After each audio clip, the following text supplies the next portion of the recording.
However, he did appoint Jean-Baptiste Lemoyne, Sieur de Bienville, as the governor and commander of the region.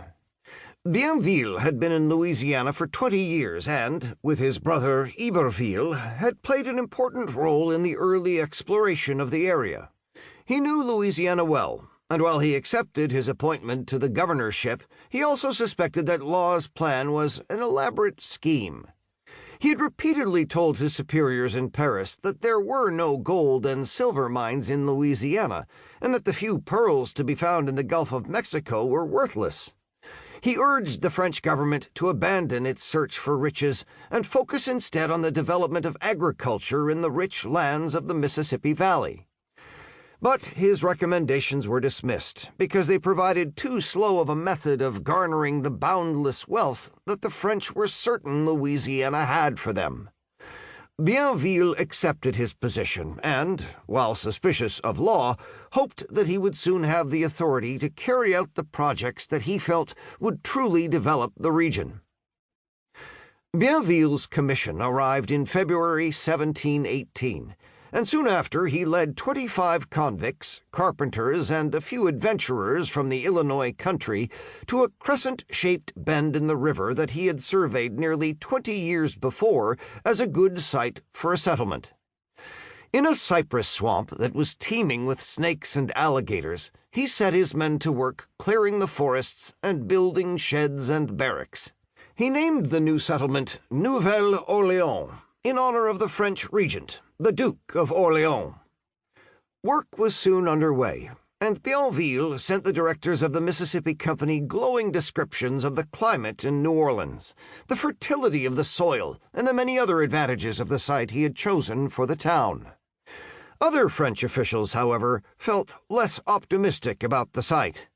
They complained of the flat and swampy ground, the plague of crayfish, the frequent fogs, thick woods, clouds of mosquitoes, and the fever-laden air. There is no question that the climate has always been one of New Orleans' greatest drawbacks. All of the early visitors to the city complained of the dampness of the winter months and the heat and humidity of the summers. Shoes and other articles of clothing commonly mildewed if left overnight on the floor in some parts of the city. Cellars were unknown, and walls were often too wet for plaster to stick to them. In the early days, water was encountered from 12 to 18 inches below the ground, and as late as the 1840s, New Orleans was known throughout America as the wet grave because of the difficulties encountered in burying corpses. An English traveler, Captain James Alexander, who visited the city in 1832, wrote, "Coffins are sunk to depths of 3 or 4 feet by having holes bored in them, and 2 black men standing on them till they fill with water and reach the bottom of the moist tomb. Some people are particular and dislike this immersion after death, and therefore those who can afford it have a sort of brick oven built on the surface of the ground, at one end of which the coffin is introduced, and the door hermetically closed.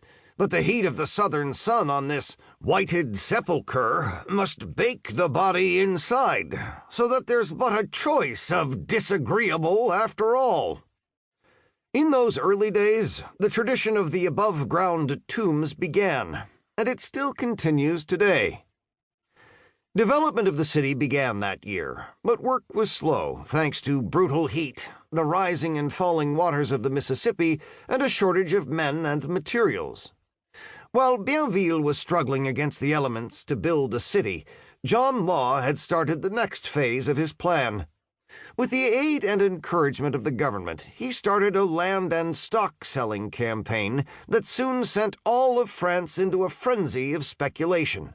The national currency was inflated for Law's plans, and what turned out to be a colossal fraud drove the country to the verge of financial ruin.